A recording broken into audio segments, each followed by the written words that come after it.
സംസ്ഥാനത്ത് വരും ദിവസങ്ങളിൽ വീണ്ടും മഴ ശക്തമാകാൻ സാധ്യതയുണ്ടെന്ന് കേന്ദ്ര കാലാവസ്ഥാ വകുപ്പ്. വ്യാഴാഴ്ചയോടെ ചക്രവാത ചുഴി രൂപപ്പെടും. തീവ്ര ന്യൂനമർദ്ദത്തിനും സാധ്യത.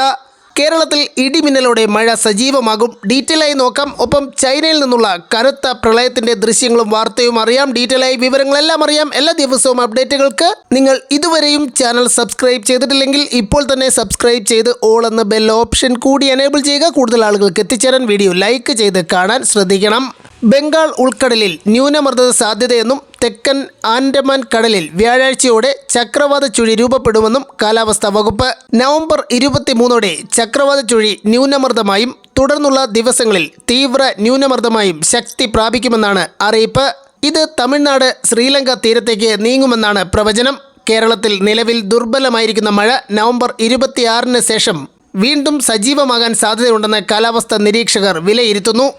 നവംബർ 22 ന്യൂനമർദ്ദം രൂപപ്പെട്ടാൽ മഴ നേരത്തെ എത്തും.